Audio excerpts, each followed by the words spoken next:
బిడ్డలారా, పోయిన ఆదివారమున షేతు వంశావళి గురించి మనం నేర్చుకున్నాం. ఆదాము అవ్వల ద్వారా వచ్చినటువంటి సంతానము, కయీను సంతానము చెడిపోయిండగా, దేవుని జ్ఞాపకము చేసుకోలేక ఉంటుండగా, దేవుని విడిచిపెట్టి తిరుగుచుంటుండగా, చనిపోయిన హేబేలుకు ప్రతిగా దేవుడు షేతు అని మరి ఒక కుమారుని ఆదామవ్వలకు ప్రసాదించాడు. వారి ద్వారా వచ్చినటువంటి సంతానములో ఒక ప్రార్థనాపరుడు, ఒకరు దేవునితో నడుచుచు దేవుని అడుగుజాడల్లో నడిచే ఒక వ్యక్తి, మరియు దేవుని కొరకు నిలబడి ఏ పనినైనా చేయగలిగిన సామర్థ్యము కలిగిన విధేయుడైనటువంటి మరి ఒక వ్యక్తి ఏనోషు, హానోకు, నోవాహుల గురించి పోయిన వారము ఆ సంతానములో పుట్టిన ఈ ముగ్గురు ప్రత్యేకమైన వ్యక్తుల గురించి మీకు పరిచయం చేశాను. ఈరోజున మనము నోవాహు జీవితంలో నుండి కొన్ని ప్రాముఖ్యమైన విషయాలు మనం నేర్చుకోబోతూ ఉన్నాం. ఈ నోవాహు చరిత్ర అంతా కూడా 3 భాగాలుగా నేను వివరించాలని ఆశపడుతూ ఉన్నాను. మొదటి భాగములో నోవాహు యొక్క ప్రత్యేకత, దేవుడు ఎందుకు ఈ లోకాన్ని నాశనం చేయాలనుకున్నాడు, ఆ నాశనం చేయాలనుకుంటున్నటువంటి లోకములో ఎందుకు మరి ఒక వ్యక్తి కావలసి వచ్చింది, ఆ వ్యక్తికి ఉండవలసిన మరి ఏమి చూచి నోవాహును దేవుడు ఎన్నుకున్నాడు, ఏ లక్షణాలు తనలో కనబడ్డాయి. రెండవ భాగముగా మరి ఓడ తయారీ విధానము ఏ రీతిగా దేవుడు చెప్పాడు, ఏ రీతిగా నోవాహు చేశాడు, తదనంతరం జలప్రలయము ఏ రీతిగా ప్రారంభించబడి ముగించబడి తిరిగి ఒక నూతన సృష్టి ఏ రీతిగా ప్రారంభించబడింది అనేటువంటి విషయాలు ఈ వారము మొదటి భాగము, వచ్చే వారము, పై వచ్చే వారము 2-3 భాగాలుగా ఈ నోవాహు చరిత్ర అంతా పూర్తి చేయాలని ఆశిస్తూ ఉన్నాను. ఎందుకంటే ఒక రోజుల్లో తెగిపోయేటటువంటి పని కాదు ఇది. చాలా మనము నిదానముగా క్లుప్తంగా నేర్చుకుని వాటిని ధ్యానం చేసినప్పుడు దాంట్లో ఉన్నటువంటి అర్థాలు, పరమార్థాలు, అంతరార్థాలు మనకు అర్థమవుతాయి. దేవునికి మహిమ కలుగును గాక. ఈరోజున చదువుకున్నటువంటి లేఖన భాగము చదవండి. ఆదికాండము 6వ అధ్యాయము 11-12 వచనాలు చదవండి. భూలోకము దేవుని సన్నిధిని చెడిపోయిండెను. మైకులోని చదువుతున్నవా?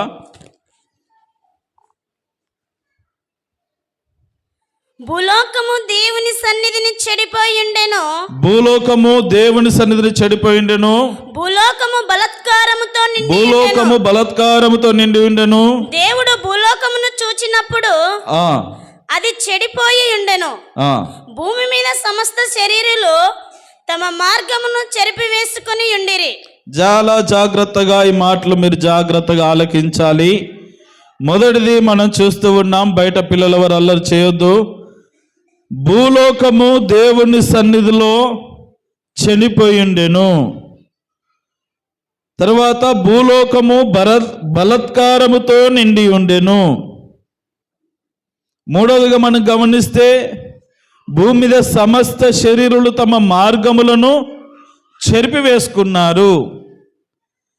ఈ 3 కారణాలను బట్టి దేవుడైన యెహోవా ఈ భూమి మీదకి జల ప్రళయాన్ని రప్పించాలని ఆశించాడు. ఎన్ని కారణాలు? 3 కారణాలు. మొదటిదేంటి? భూలోకము దేవుని సన్నిధిలో నుండి చెడిపోయినట్లుగా కనబడింది. ఆ విషయము మనం పైన చదవగలుగుతాం. 6వ అధ్యాయం మొదటి 3-4 వచనాలు, మొదటి నుండి 4 వచనాల వరకు మనం చూస్తాం. చదవండి. నరులు భూమి మీద విస్తరింపనారంభించిరి. వచ్చిన తర్వాత ఆ, కుమార్తెలు వారికి పుట్టినప్పుడు ఆ. దేవుని కుమారులు నరుల కుమార్తెలు చక్కని వారని చూచి వారందిలో తమకు మనస్సు వచ్చిన స్త్రీలని వివాహము చేసుకొనిరి.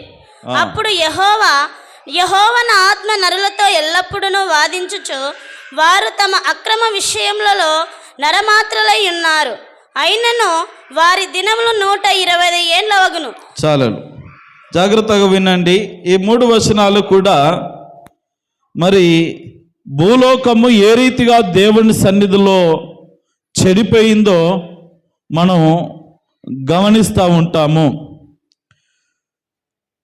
మీరు గమనించినట్లయితే దేవుడు సృష్టి ఆరంభము నుండి సమస్తము మంచిదిగా చేశాడు. ఎలా చేశాడు? మంచిదిగా చేశాడు. ప్రతిరోజు తను చేసిన సృష్టి యావత్తును చూసి ఇది బాగుంది అన్నాడు. ఎక్కడ బాగలేని సందర్భాలు ఎక్కడ కూడా లేవు. మరి ఎక్కడ వచ్చింది తేడా? ఎక్కడ వచ్చింది ఈ యొక్క సమస్యలు అనంటే, మరి ఆదామవ్వలు పాపము చేశారు. దేవుడు దాన్ని కాస్త సరిచేసి మరి ఒక అవకాశాన్ని ఇచ్చాడు. తర్వాత కయీను హేబేలును చంపాడు. అదొక పెద్ద నేరముగా ఎంచి మరి తనకు శిక్షను చంపకుండా శిక్షను విధించాడు. అప్పటికి కయీను వంశానికి, కయీనుకు మంచి అవకాశం ఉన్నది తిరిగి దేవుని సన్నిధికి రావడానికి. దేవుని సన్నిధి ఉన్నదని, దేవుడు ఉన్నాడని, దేవుని ఉనికి ఉన్నదని అసలు వారందరూ కూడా మరిచిపోయారు. తర్వాత మనం గమనించినట్లయితే ఈ కయీను వంశములో ఏ రీతిగా దేవుని ప్రస్తావన లేదు. కానీ దేవునికి కావలసింది దేవుని ఆరాధించే మంచి భక్తిపరులైనటువంటి వారు దేవునికి అవసరము. అందుకని ఆదాము అవ్వలకు చనిపోయిన హేబేలునకు ప్రతిగా షేతు అను కుమారుని అనుగ్రహించినప్పుడు ఈ షేతు ద్వారా వచ్చినటువంటి సంతానములో ఏనోషు మంచి ప్రార్థన పరుడుగా ఉన్నాడు. ఆనోకు దేవునితో నడుస్తూ ఉన్నాడు. ఇదిగో నోవాహు దేవుని మాటకు చక్కగా విధేయుడై జీవిస్తూ ఉన్నాడు. ఈ విషయాలన్నీ కూడా మనము షేతు వంశంలో మనం చూస్తాం. అయితే ప్రేమైన దేవుని బిడ్డలారా జ్ఞాపకం చేసుకుందాం. ఈ తరుణంలో ఇది ఇలా ఉంటుండగా ఈ సంతానం అయితే బాగా ఉన్నది. ఒకరు చెడిపోయిన ఇంకొకరు బాగుపడ్డారులే, వీళ్ళను బట్టి చక్కగా నేను అనుకున్న కార్యాన్ని నెరవేర్చుకోవచ్చు అని దేవుడు అనుకుంటున్నటువంటి తరుణంలో వీరు కూడా చెడిపోయే పరిస్థితి వచ్చింది. ఎలాగునానంటే దేవుని కుమారులు నరుల కుమార్తెలు చక్కని వారని చూచి వారందరిలో తమకు మనసుకు వచ్చిన స్త్రీలను వివాహము చేసుకొనిరి. ఈ మాట మనము చాలా జాగ్రత్తగా అర్థం చేసుకోవాలి. దేవుని కుమారులు నరుల కుమార్తెలు అనేటటువంటి పదాలు మనకి ఇక్కడ కనబడతా ఉన్నాయి. దేవుని కుమారులు అనంటే షేతు ద్వారా వచ్చినటువంటి దైవ చిత్తానుసారముగా దైవభక్తి కలిగినటువంటి సంతానము. ఆ సంతానములో ఉన్నటువంటి పురుషులు ఎవరైతే ఉన్నారో, ఇదిగో నరుల కుమార్తెలు అనంటే ఎవరు? కయీను ద్వారా వచ్చినటువంటి సంతానములో ఉన్నటువంటి స్త్రీలను చూచి మోహించి వారిని వివాహం చేసుకుంటా ఉన్నారు. అయితే ఈ తెగనైనా ఈ గుంపైనా దేవుని కొరకు చక్కగా గట్టిగా నిలబడతారు అని దేవుడు అనుకుంటే వీరు కూడా ఏమైపోతున్నారంటే వారితో కలిసి పాపము చేసి ఇదిగో కలుషితమైపోయింది. ఏమైపోయింది? దేవుని ఉద్దేశం ఏంటి? ఈ సంతానాన్ని వేరుగా అనుగ్రహించడానికి ఆదమవలకు ఈ సంతానము ద్వారా ఒక జనాంగాన్ని సృష్టించి ఆ జనాంగముతో నిబంధన చేసుకొని, నిబంధన ప్రజలుగా చేసుకొని, వారిని ఆశీర్వదించి గొప్ప జనముగా చేసుకొని దేవుని ప్రజలు అని నియామకము చేసుకోవాలని దేవుడు తలంచి ఉంటుండగా ఆ దేవుని ప్రజల ఆ గుంపులో నుండి, ఆ సంతానము నుండి మరి క్రీస్తు అనే మరి సంతానము దైవ కుమారుడు రావాలని దేవుడు ఆశించి ఉంటుండగా ఇప్పుడు ఏమైపోయింది? అసలే ఒక సంతానము చెడిపోయింది, నోవా ఈ యొక్క కయీను యొక్క సంతానం. ఇప్పుడు ఈ సేతు ద్వారా వచ్చిన బాగున్నారు, ఏ వ్యక్తులైతే బాగా ప్రార్థన చేస్తున్నారు, మందిరానికి వెళ్తున్నారు, చక్కగా ఆరాధిస్తున్నారు అనుకుంటున్నామో వాళ్ళే మరలా ఈ లోకముతో. ఇప్పుడు కయీను లోక సంబంధి. ఎవరు చెప్పండి? కయీను లోక సంబంధి, లోకానుసారముగా జీవిస్తాడు, లోకాన్ని అనుసరించి నడుచుకుంటాడు. మరి ఈ సేతు ఎవరు? దేవుని సంబంధి.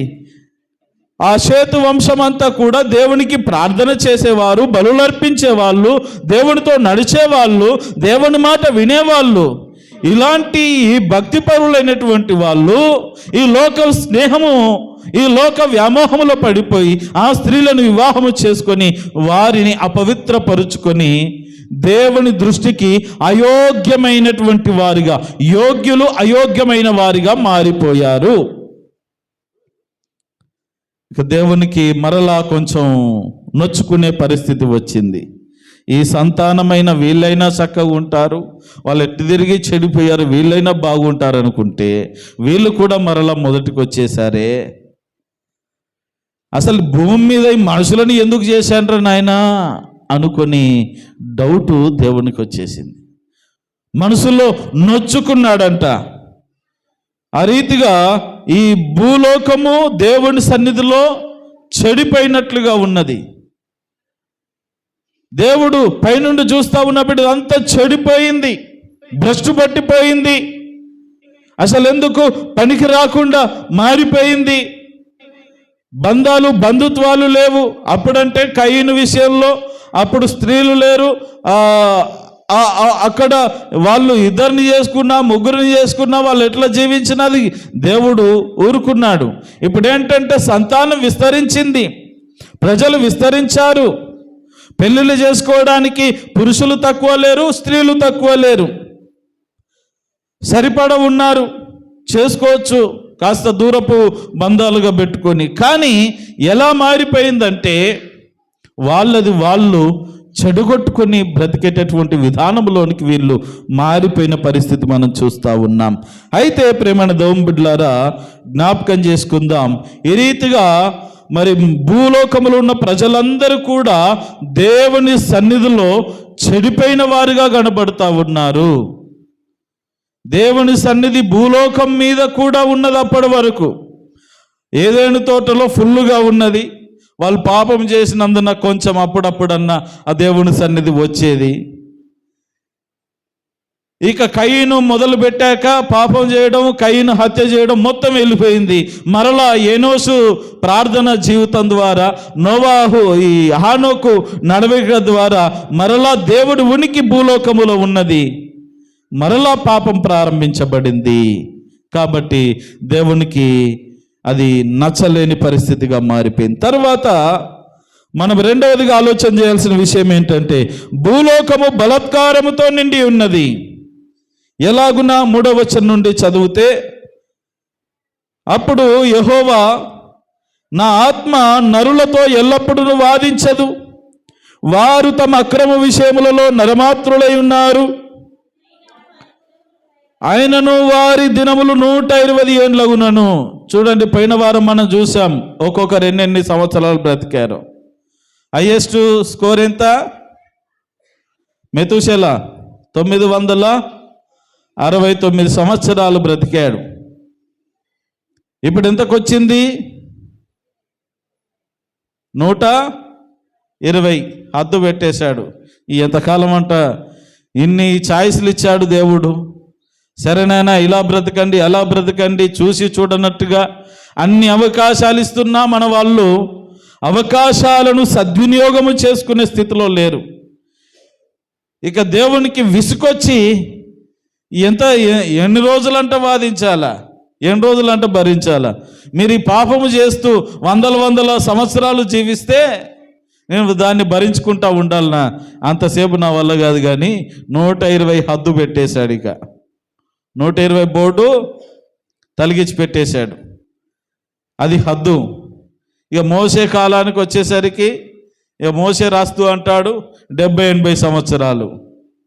అంతేనా? 90వ కీర్తనలో అధిక బలం ఉన్న ఏడలో 80 సంవత్సరాలు, లేకపోతే 70 సంవత్సరాలు. 80 దాటిందంటే పరదేశులమో ప్రియులారా పాట పాడించుకోవాలా. ఇక ఈ పరిస్థితులు వచ్చేసాయి. ఎందుకంటే భూమి మీద పాపపు స్వభావము ఎక్కువైపోయింది. అయితే జ్ఞాపకం చేసుకోవాలి ప్రేమైన దేవుని బిడ్డలారా, 4వ వచనంలో మనం గమనిస్తే, ఆ దినములలో నెఫీలీయులను వారు భూమి మీద నుండిరి, తరువాతను ఉండిరి. దేవుని కుమారులు నరుల కుమార్తెలతో పోయినప్పుడు వారికి పిల్లలను కనిరి. పూర్వకాలమందు పేరు పొందిన శూరులు వీరే. ఎవరంట వీళ్ళు? శూరులు. నెఫిలీలు అనగా బలాత్కారము చేసేటటువంటి వ్యక్తులు. వాళ్ళు ఆజానుభావులు అని చరిత్ర చెప్తా ఉన్నది. ఒకవైపు వాళ్ళు చాలా బలంగా ఆజానుభావులుగా ఉండేవాళ్ళు. మనము దావీదు గొల్యాతు చరిత్ర తెలుసు కదా మనకు. గొల్యాతు చాలా భారీ శరీరాకారము కలిగినటువంటి వ్యక్తిగా కనబడతాడు. అంటే దరిదాపుగా అలాంటి లక్షణాలు కలిగిన వ్యక్తిత్వం కలిగిన వారి నెఫిలీలు అనేటటువంటి వారు అని కొంతమంది చరిత్రకారులు చెప్తారు. సరే, ఒకవైపు వీళ్ళు బాగా బలవంతులుగా ఉన్నారు, ఆజానుభావులుగా ఉన్నారు, గొప్ప భారీ దేహదారుఢ్యము కలిగి ఉన్నారు. అయితే వీరు బలాత్కారము ఎక్కువగా చేసేవాళ్ళు. అన్యాయము అక్రమము వారి రక్తములో ఉన్నట్టుగా మనకు కనబడతా ఉంటుంది. ఎందుకంటే అన్యాయము చేసి వారు బ్రతికినటువంటి విషయాలు, అక్రమాలు మీరు 3వ వచనంలో చదివితే, వారు తమ అక్రమ విషయంలో నరమాత్రులై ఉన్నారు, ఇష్టానుసారంగా బ్రతుకుతున్నారు, అన్యాయాలు అక్రమాలు చేస్తూ ఉన్నారు. ఇక మాకు బలం ఉన్నది కదా అని ఎవరిని పడితే వారిని కొట్టడం, లాక్కోవడం, ఆ రీతిగా ఒక విచ్చలవిడితనము భూమి మీద చెడిపోయింది. భూమి మీద ఉన్న జనాభానే కాసింత ఉన్నది. సరే, వాళ్ళు వీళ్ళు అందరు కలిసి వేసుకుంటే ఒక 5,000 జనాభా, ఒక 2-3 వేల జనాభా, వాళ్ళకే ఒక గ్రామం అనుకోండి, ఒక పెద్ద గ్రామం అనుకోండి. వాళ్ళే పోట్లాడుకొని నాది నాది అంటూ ఈ మొత్తం ఒక సంబంధ బాంధవ్యాలు లేకుండా చెడిపోయిన పరిస్థితి అక్కడ కనబడతా ఉన్నది. ఇది ఏంటి అనంటే భూలోకము బలాత్కారముతో నిండి ఉన్నది. ఒకటి, భూలోకము దేవుని సన్నిధిలో చెడిపోయింది. ఇక దేవుని సన్నిధికి ఆశ్రయము లేదు, స్థానము లేదు, భూలోకములో చెడిపోయింది. రెండవది, బలాత్కారముతో నింపబడింది. అన్యాయాలు, అక్రమముతో, దోషముతో, మోసపూరితమైన కార్యాల చేత నింపబడ్డది. ఎవరిని వివాహం చేసుకుంటున్నారో, మరి ఎలా పిల్లలు కంటున్నారో అర్థం కాకుండా ఇదిగో పిల్లలు పెరిగి పెద్దవైపోయి శూరులైతా ఉన్నారు. ఆ కాలమందు వాళ్ళ పేరు చెప్తే గడగడలాడాల్సిందే. యుద్ధానికి సిద్ధం. మరి దేని కొరకు యుద్ధం? ఏం సాధించడానికంటే ఏమి లేదు. ఉన్నవారి దగ్గర లాక్కొని వీళ్ళు దోసుకొని తినడానికి తప్ప ఏ విధమైన ప్రయోజనము లేదు. ఒక సైనికులేం కాదు వాళ్ళు. లాక్కొని అక్రమంగా లాక్కోవడానికి వాడు వస్తున్నాడంటే వారినైనా వాడు వస్తున్నారా, ఇచ్చేయండిరా, వాడితో మనకెందుకు అనే విధంగా అది శూరత్వం అని వాళ్ళు అనుకున్నారు ఆ కాలంలో. జ్ఞాపకం చేసుకుందాం, భూలోకం బలాత్కారంతో నిండి ఉన్నది. అయితే మూడవదిగా మనం గమనించినట్లయితే, భూమి మీద సమస్త శరీరులు తమ మార్గమును చెడిపి వేసుకున్నారు. మొదటిది చెప్పండి, భూలోకము దేవుని సన్నిధిలో చెడిపోయింది. రెండవది, భూలోకము బలాత్కారముతో నిండి ఉన్నది. మూడవది, మన సమస్త శరీరులు తమ మార్గములు చెరిపి వేసుకున్నట్లుగా భూమి మీద దేవుడు చూస్తూ ఉన్నాడు. చూడండి, 5-6 వచనాలు చదువుకుందాం. నరులు చెడుతనము భూమి మీద గొప్పదనియు, వారి హృదయం యొక్క తలంపులలోని ఊహ అంతయు ఎల్లప్పుడూ కేవలము చెడ్డదనియు యెహోవా చూచి. ఏమున్నదంట చూడండి, మనుషులు ఎలా చెడిపోయారు. నరుల చెడుతనం భూమి మీద గొప్పదిగా ఉన్నది. ఈరోజు కూడా అంతే కదండి, మంచితనానికంటే ఎక్కువ చెడుతనమే కనబడతా ఉన్నది. మంచితనము తక్కువగా, చెడుతనము ఎక్కువగా ప్రబలుతుంది, విస్తరిస్తుంది. మంచి కంటే చెడే ఎక్కువగా ప్రభావితం చేస్తుంది మనుషులను. మంచి వైపు తిప్పట కంటే చెడు వైపు ఈజీగా మలుపబడతారు. అందుకని జ్ఞాపకం చేసుకోవాలి, మంచికి చెడుకు ఆనాటి నుండే పోరాటాలు జరుగుతూ ఉన్నాయి, ఈనాటికి తప్పడం లేదు. ఇప్పుడు మన జీవితంలో కూడా పోరాటమే. ఒకవైపు మంచి చేయాలనుకుంటాం, కానీ చెడు మనల్ని బలాత్కారం చేసి అదేం చేస్తావు, ఇది ఈజీ కదా, ఏం కష్టపడి సంపాదించాల్సిన వాడిని మోసం చేసి సంపాదించవచ్చు కదా. ఈ రీతిగా ఈ చెడుతనం అనేది మనిషి స్వభావములో ఒక భాగంగా మారిపోయి మిగిలిపోయింది. దేవునికి మహిమ కలుగును గాక. ప్రేమణ దేవుని బిడ్డలారా, జ్ఞాపకం చేసుకుందాం. ఇదిగో నరుల చెడుతనము భూమి మీద గొప్పదైపోయింది. వారి హృదయం యొక్క తలంపులలోని ఊహ అంతయు ఎల్లప్పుడూ కేవలము చెడ్డది. చెడుతనముతో నిండిపోయిన ఈ లోకములో వారి హృదయాలోచనలు పైకి ఎంత బాగా కనబడిన లోపల హృదయంలో ఉన్నటువంటి ఆలోచనలు ఎంత క్రూరముగా ఉన్నాయో మనం జ్ఞాపకం చేసుకున్నట్లయితే ఎల్లప్పుడూ కేవలము చెడ్డది వారి హృదయంలోని ఆలోచన. అందుకే మన నటన స్వభావము, మన నటన జీవితము మనుషుల దగ్గర సరిపోతుంది, కానీ దేవుని దగ్గర, దేవుని సన్నిధిలో, దేవుని మందిరంలో ఎప్పటికీ సరిపోదుగాక సరిపోదని ఆత్మీయ సత్యాన్ని మనము గుర్తెరగాలి. ఆమేన్. ప్రేమణ దేవుని బిడ్డలారా, మనిషి దగ్గర మనం చాలా చక్కగా మాట్లాడొచ్చు. ఒక మంచి వస్త్రధారణతో, మంచి ఎక్స్ప్రెషన్తో, మనము మంచి ముఖ కవలికల చేత, చిరునవ్వుతో చాలా చక్కగా ఎదుటి వ్యక్తిని మనం అట్రాక్ట్ చేయగలము.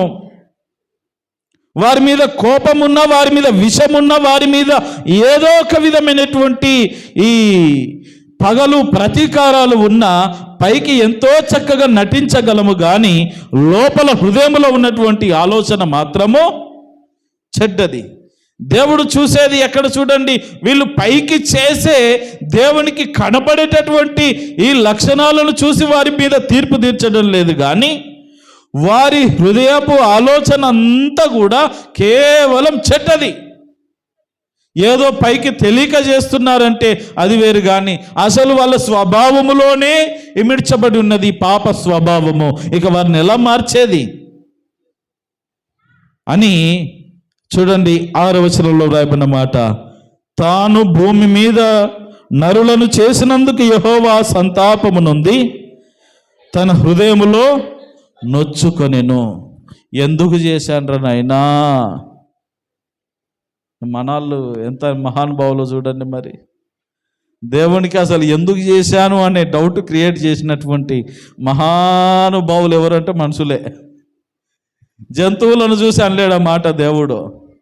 ఏ జంతువుని చూసి అసలు ఇప్పుడు మనం అనుకుంటామే, వామ్మో పాము లేకపోతే సింహము, వాటిని చూసి వీటిని ఎందుకు చేశాండ్రు నాయన, ఇవి మనుషులను గొరక తింటున్నాయి అనలే. అవి ఎప్పుడు మనుషుల మీద పడవండి. రోజున మనుషులు వెళ్ళి అడవులను పాడు చేస్తే అవి వచ్చి ఇళ్ళ మీద పడి దాడి చేస్తూ ఉన్నాయి. వాటి తప్పేం లేదు, వాటికి తెలుసు వాటి స్థావరం ఎక్కడో. ప్రేమణ దేవుని బిడ్డలారా, జ్ఞాపకం చేసుకుందాం. దేవుడు జంతువులను, ఇతర జీవరాశులను చూసి ఎందుకు చేశానని తలకే బాదుకోలేదు, కానీ మనుషులను చేసినందుకు మొట్టమొదటిసారిగా దేవుడు అక్కడ చాలా విభ్రాంతి నొందుతూ ఉన్నాడు, సంతాపపడుచున్నాడు, సంతాపము నొందాడు. ఎంత పని చేశాను. కొన్నిసార్లు మనం తప్పు చేసినప్పుడు వచ్చే మాటలు ఇవి, నేను అలా చేయాల్సింది కాదు, అనవసరంగా మాట అన్నాను, అనవసరంగా వాళ్ళను కొట్టాను, అనవసరంగా ఎంత పని చేశానని కొన్నిసార్లు మన అంతరాత్మ, మన మనస్సాక్షి మనల్ని గద్దిస్తూ ఉంటుంది కొన్ని పొరపాట్లు చేసినప్పుడు. అవునా? ఇప్పుడు దేవుని మనస్సాక్షి దేవుని గద్దిస్తున్నట్టుగా కనబడుతూ ఉన్నది. అలానే మనము గొప్పగా చెప్పలేము, కానీ దేవుడు కూడా సంతాపము నొందుచున్నాడు. ఎందుకన్నా చేస్తే వీళ్ళను నేను ఏదో నిజంగా ఆ పరలోక మహిమను ఈ భూలోకంలో చూడాలనుకున్నాను, కానీ పరలోక దూతల కంటే ఎక్కువగా వీళ్ళను ప్రేమించాను, వాళ్ళలాగా వీళ్ళు నన్ను ఆరాధిస్తారనుకుంటే వీళ్ళేమో ఇష్టానుసారంగా బ్రతుకుతున్నారే అని సంతాపము నొంది చదివాను. తన హృదయములో నొచ్చుకున్నాడు, హృదయంలో నొచ్చుకొని బాధపడ్డాడు. నొచ్చుకోవడము అనంటే నొప్పి ఉన్నవానికి బాధ తెలుస్తుంది, అవునా? బాధపడతా ఉన్నాడు, ఎందుకు చేశాను వీళ్ళను? ఈ రోజున ప్రేమన దవం బిడ్డలారా, ఒకవేళ ఈ రోజున ఈ మాట మనల్ని బట్టి కూడా దేవుడు చెప్పినట్లయితే నిజంగా మన జీవితానికి అర్థం పరమార్థం అనేది లేదని ఆత్మీయ సత్యాన్ని గుర్తెరగాలి. ఒకవేళ ఇదిగో అలాగున ఆ రోజుల్లో బ్రతికిన నెఫిలీల్లాగా మనం బ్రతుకుతున్నామా? బలాత్కారముతో నిండి ఉన్నామా? చెడుతనముతో నిండి ఉన్నామా? ఇదిగో లేకపోతే మన మార్గములను, దేవుడు వేసిన మార్గములను చెరిపి వేసుకొని మన ఇష్టానుసారముగా విచ్చలవిడిగా బ్రతుకుతున్నామా? ఈ స్వభావాలు ఉన్నట్లయితే వాటిని తొలగించుకోవడమే ఉత్తమమైన లక్షణం. మరి ఒక అవకాశం దేవుడు మనకిస్తాడు. ఇక చివరికి దేవుడు నొచ్చుకొని బాధపడి అన్నటువంటి మాట ఏంటంటే 7వ వచనం చదవండి. అప్పుడు యెహోవా, నేను సృజించిన నరులతో కూడా జంతువులను పురుగులను ఆకాశ పక్షాదులను భూమి మీద ఉండకుండా తుడిచివేయుదును. ఏలయనగా నేను వారిని సృజించినందుకు సంతాపము నొంది ఉన్నానెను. ప్రేమ దొంబిడ్లారా, దేవుని కోపము, దేవుని ప్రేమ అవధులు లేనిది, దేవుని కోపము తట్టుకోలేనిది. అయితే ఎంత కోపించినను ఆయన తిరిగి తన కృపను కనికరమును ప్రసాదించువాడే దేవుడని మనము జ్ఞాపకం చేసుకోవాలి. అయితే జ్ఞాపకం చేసుకుందాం ముగింపులో. ఇదిగో నేను వారిని సృష్టించినందుకు సంతాపము నొంది ఉన్నాను. ఇక వాళ్ళను అసలు భూమి మీద ఉండకుండా చేస్తాను. ఈ నరులందరినీ భూమి మీద ఉండకుండా చేస్తాను, నరులతో పాటు జంతువులను కూడా. మరి అవేం పాపం చేశాయి అంటే దేవుడు అంత కఠినాత్ముడా? కాదండి. అసలు దేవుడు ఈ జీవరాశులన్నీ సమస్తాన్ని చేసిందంతా కూడా దేని కొరకంటే మనుషుల కొరకే. అసలు మనుషులే అక్కర్లేనప్పుడు అవెందుకు? ఏమండి, మనుషులే అక్కర్లేనప్పుడు అవెందుకు? మన ఇంట్లో వ్యక్తులు చనిపోయిన తర్వాత కొన్ని వస్తువులు ఉంటాయి, సమాధి చేసినాక ఏం చేస్తారు? ఇంట్లో పెట్టుకొని పూజ చేసుకుంటారా? ఏంది? వాళ్ళకి కావాల్సినవన్నీ ఆడప్పచెప్తారు. వాళ్ళకి ఇష్టమైన కొంతమంది బీరు సీసాలు కూడా తీసుకెళ్ళడం పెడతారు, బీరు దాగమని. ఈడ దాగొస్తారేమో ఎగిరి దంతారు, ఆడికి పోయి వీళ్ళు పెట్టొస్తారు. ఎంత మంచి వాళ్ళు మనోళ్ళు. సచ్చినాక విచిత్రమైన ప్రేమలు వస్తాయండి మనుషులకు. బతుకున్నప్పుడు రావు, కానీ చచ్చిపోయిన తర్వాత విచిత్రమైన ప్రేమలు వస్తాయి. బుక్కడు అండు పెట్టడం తెలీదు, అప్పుడేమో కేజీ కూర తీసుకొచ్చి బాగా వండి ఆడ కాకులకు గద్దలకు పెట్టొస్తారు, కుక్కలకు పెట్టొస్తారు. ఏం మనుషులో, ఏం తత్వాలో అప్పటి నుండి ఇప్పటికీ మారలేదు. కాసింతైనా మార్పు రాలేదు. అప్పుడు ఎలా బ్రతికారు తెలియని కాలము కాబట్టి అలా బ్రతికారు అంటే అది వేరు. ఇప్పుడు ఎంతమంది చెప్తున్నా, ఎన్ని శాస్త్రాలు చెప్తున్నా, దేవుని దాసులు ఎంత మొత్తుకుంటున్నా,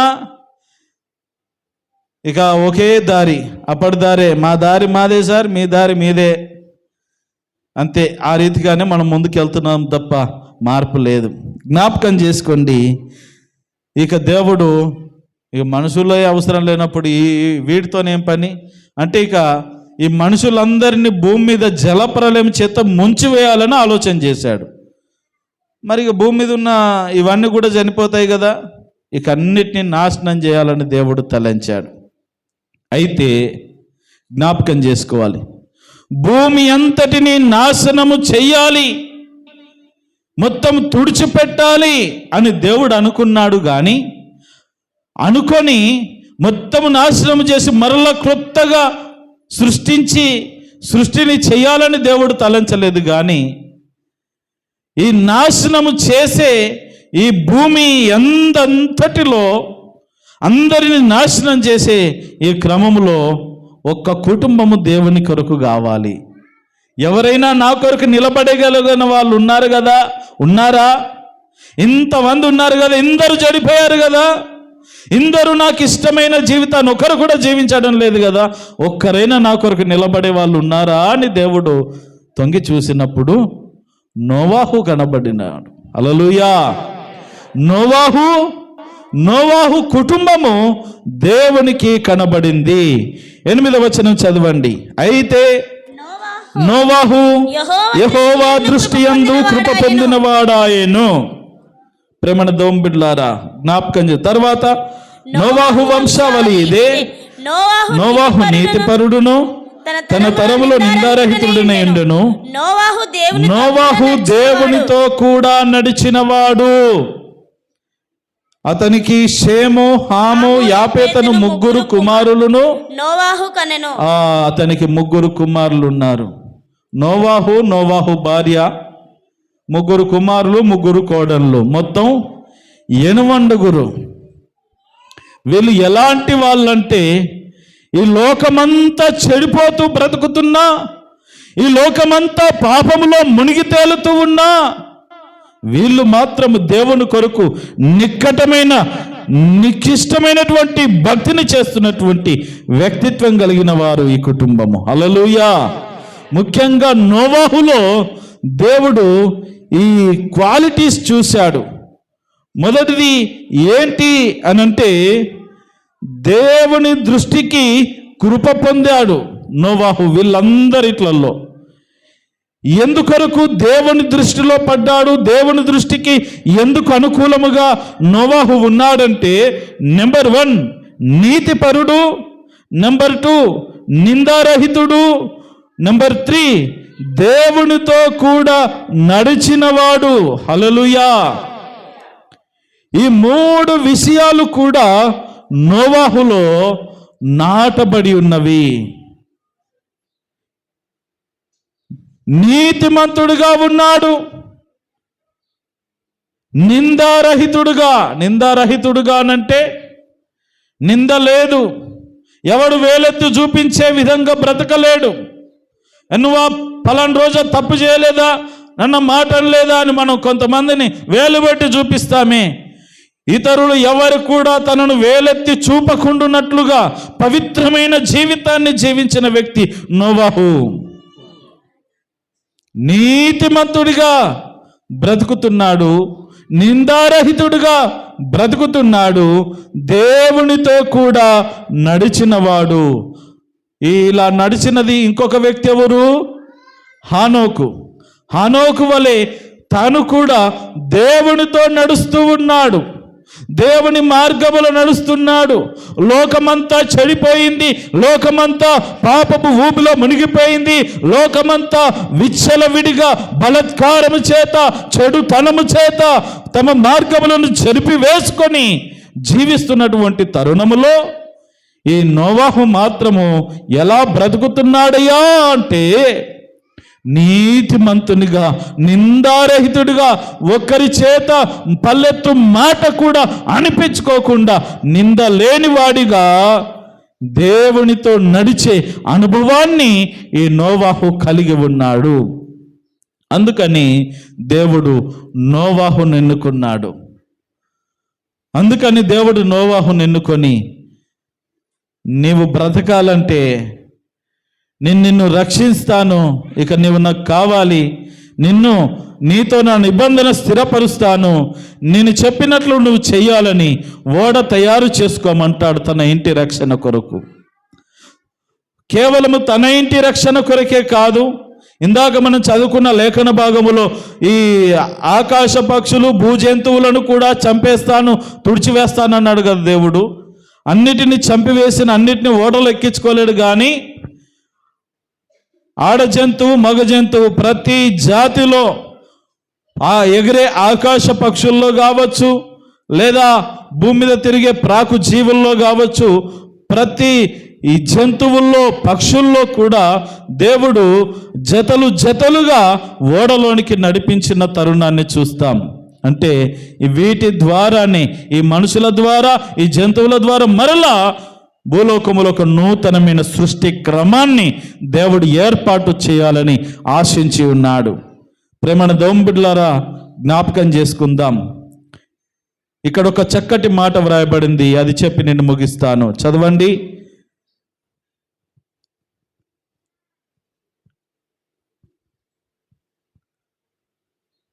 7వ అధ్యాయం 1వ వచనం చదవండి.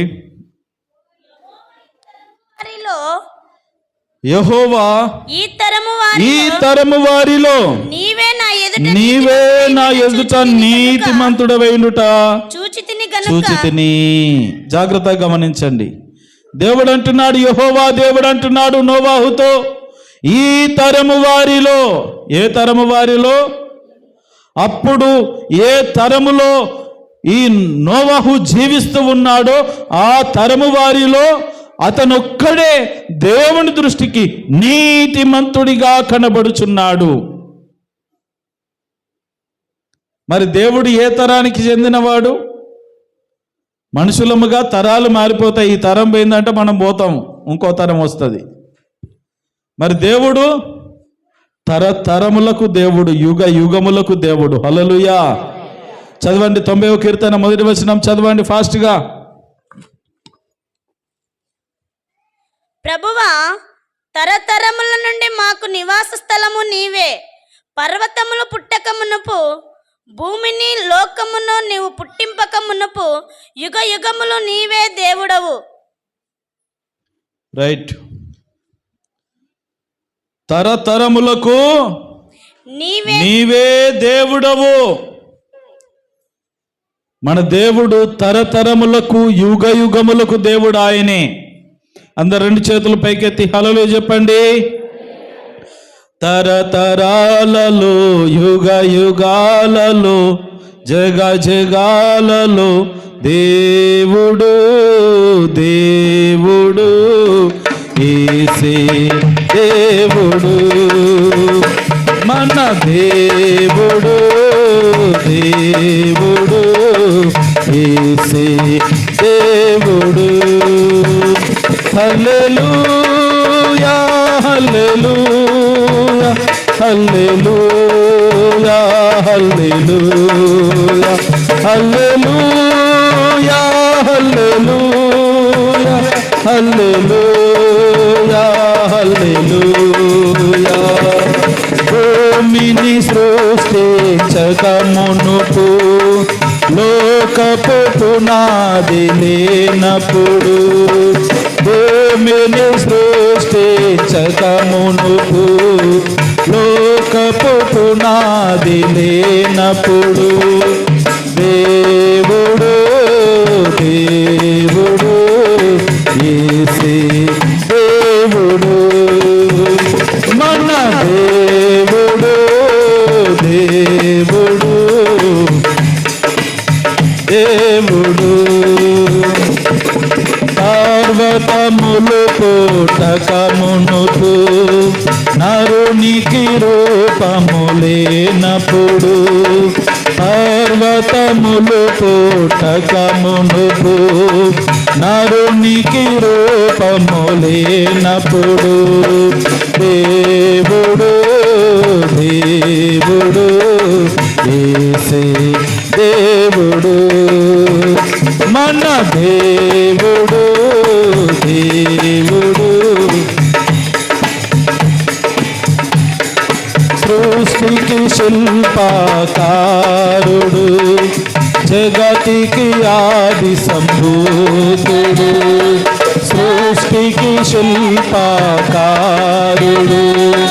జగతికి ఆది సంభూతుడు దేవుడు దేవుడు యేసే దేవుడు మన దేవుడు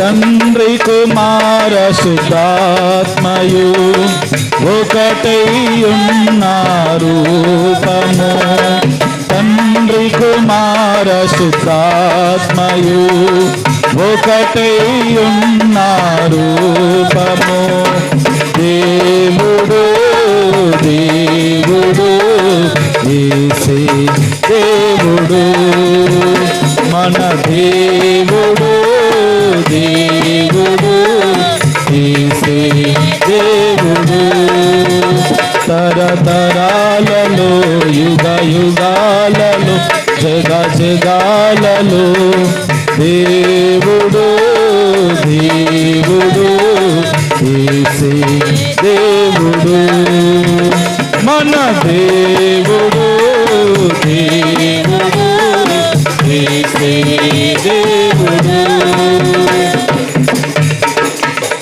హల్లెలూయా. మన దేవుడు ఆ మొదటి తరము నుండి ఇప్పుడు ప్రస్తుతమున్న తరములకు ఒకే దేవుడు. ఆయన మారనివాడు, మార్పు చెందనివాడు, యుగ యుగములకు సజీవుడైన దేవుడు. ఆ తరములో జీవించిన నోవాహు నీతిమంతుడిగా, నిందారహితుడిగా, దేవుడితో నడిచిన వాడిగా దేవునికి కనబడి దేవుని కృపకు పాత్రుడయ్యాడు. ఈ రోజున మరి ఈ తరములో ఉన్నటువంటి నీవు నేను ఎలా ఉన్నాం? ఈ తరములో ఒక నోవాహు వలె నువ్వు జీవించగలవా? జీవిస్తున్నావా? నోవాహు వంటి నీతి, నోవాహు వంటి నిందలేని జీవితము, నోవాహు వంటి దేవునితో నడిచే అనుభవము నీకున్నట్లయితే ఈ తరమును దేవుడు కూడా ఇప్పటికీ ఈ తరాన్ని నిన్ను నాశనం చేయాలి అని అనుకుంటే నీకు రక్షణ ఖచ్చితంగా ఉంటుంది. నీ చుట్టూ ఉన్నదంతా నాశనమైపోయినా నీ దగ్గరికి ఏ అపాయము దేవుడు రానియకుండా, ఇదిగో అలనాడు ఏ రీతిగానైతే నోవాహును నోవాహు కుటుంబాన్ని దేవుడు జల ప్రళయం నుండి రప్పించాడో, నీవు కూడా నోవాహు లాంటి జీవిత వైఖరి, ఆ గుణలక్షణాలు నువ్వు కలిగి ఉన్నప్పుడు ఈ తరములో ఒకవేళ దేవుడు కలుగజేసుకొని ఒకవేళ ఎన్నో రకాలైనటువంటి విధముగా దేవుడు కొన్నిసార్లు శపిస్తూ ఉంటాడు. ఆ శాప పాపముల నుండి, ఆ దోషముల నుండి, ఆ ప్రతికూలమైనటువంటి విపత్తుల నుండి నిన్ను కూడా రక్షించడానికి దేవుడు ముందుగానే ఆలోచన చేస్తాడు. అప్పటికప్పుడు చేసిన ఆలోచన కాదు. వెంటనే చిటికేస్తే జలప్రలయం వెంటనే వచ్చేస్తుంది భూమి మీదకి. కానీ దేవుడు నోవాహు కుటుంబానికి సమయం ఇచ్చాడు. నిదానంగా నేను చెప్పిన కొలతల ప్రకారం ఓడ నిర్మాణం చేసుకో, నీవు నీ కుటుంబం రక్షణ పొందుతారు.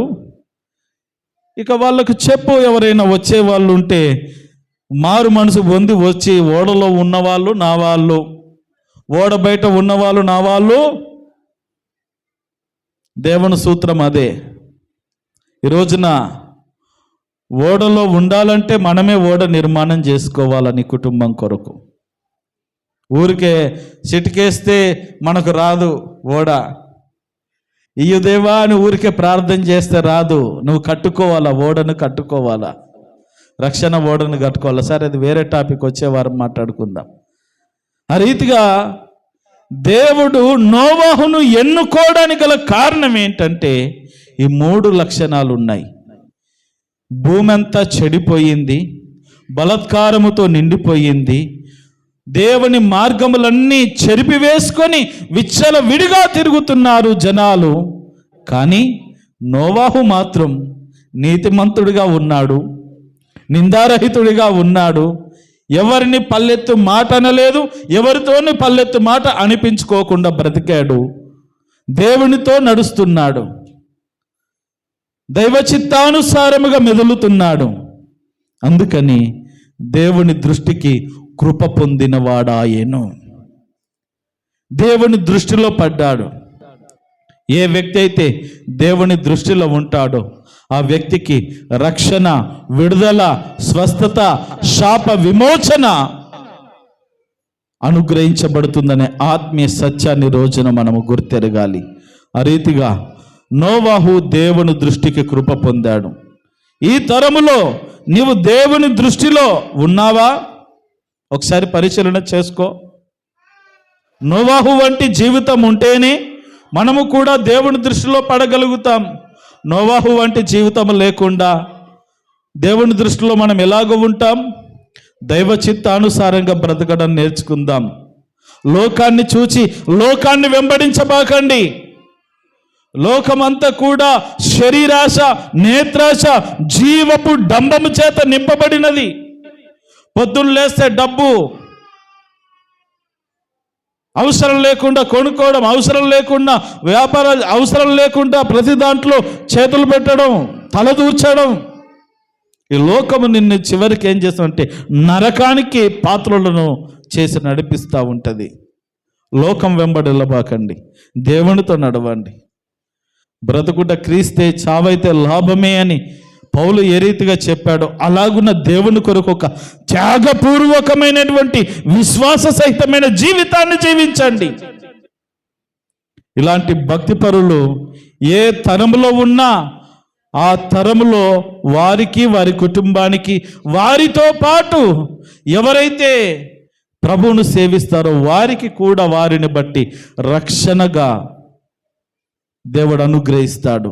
కాబట్టి ఆ తరము వారిలో నోవాహు నిందారహితుడిగా, నీతిమంతుడిగా దేవునితో నడిచిన అనుభవాలు కలిగి ఉన్నాడు. ఈ తరములో నీవు నేను మనందరం ఉన్నాం. మరి ఈ తరములో కనీసం నీవు నీ కుటుంబాన్ని రక్షించుకోగలుగుతావా? ఒకవేళ ప్రళయం వస్తే, దేవుని రాకడొస్తే నీ కుటుంబంతో పాటు నువ్వు పరలోకం చేరగలుగుతావా? నీ కుటుంబంతో పాటు నువ్వు దేవుని రాకడలో ఎత్తబడతావా? కనీసం నీ ఒక్కదానివైనా ఎత్తబడగలుగుతావా? అలా ఉండాలి అనంటే దేవుని దృష్టికి కృప పొందిన వారముగా ఉండాలి. దేవుని దృష్టి కృప పొందిన వారముగా ఉండాలంటే 3 లక్షణాలు మనలో ఉండాలి. దేవుడు మిమ్మల్ని దీవించునుగాక. ఈ నోవాహు వంటి 3 లక్షణాలను దేవుడు మీకు అనుగ్రహించునుగాక. ఇప్పుడు చెప్పండి, ఇప్పుడు ఆమెనన్నారు కానీ లోకము 3 విధాలుగా చెడిపోయింది. మొదటిది, లోకము దేవుని సన్నిధిలో చెడిపోయింది. రెండవది, బలాత్కారము చేత నింపబడ్డది. మూడవది, సమస్త శరీరులు తమ మార్గములను చెరిపివేసుకొని విచ్చలవిడిగా బ్రతుకుతున్నారు. అందును బట్టి దేవుడు ఈ భూలోకాన్ని నాశనము చేయాలి, నరులందరినీ నాశనం చేయాలని అనుకున్నాడు. ఆ తరుణములో మరి ఒక భక్తిపరుడైనటువంటి నోవాహు దేవుని దృష్టికి కృప పొందాడు. దేవునికి నచ్చిన వ్యక్తి నోవాహు. ఎందుకు అనంటే తనలో కూడా 3 ప్రాముఖ్యమైన గుణలక్షణాలు ఉన్నాయి. మొదటిది, నీతిపరుడుగా ఉన్నాడు, నిందారహితుడుగా ఉన్నాడు, దేవునితో నడిచే అనుభవాన్ని కలిగి ఉన్నాడు. తన తరములో తనొక్కడే నీతిమంతుడు, తన తరములో తనొక్కడే భక్తిపరుడు, నిందారహితుడు, తన తరములో తానొక్కడే దేవునితో నడుస్తున్నాడు. ఎవరు ఎలా ఉన్నారో మనకు తెలియదు, కానీ మరి నీవెలా ఉన్నావు, నీ కుటుంబం ఎలా ఉన్నది అనేది మనల్ని మనం పరిశీలన చేసుకొని, ప్రభువా ఈ తరములో నేను కూడా నోవాహు వంటి జీవితాన్ని జీవించాలనుకుంటున్నాను, నాకు సహాయం చేయి నాయనా. ఒకవేళ నీ రాకడ వస్తే నేను నీ సన్నిధిలో కనబడే విధంగా నన్ను సిద్ధపరచు. ఒకవేళ లోకం మీదకి ఏదైనా విపత్తు వస్తే నన్ను రక్షించుకోవడానికి తగిన కృపను, నా ఓడ నేను కట్టుకోవడానికి తగిన కృపను నాకు దయచేయమని ప్రార్థన చేసుకొని వెళ్దాం. తలలు వంచండి, కళ్ళు మూసుకోండి.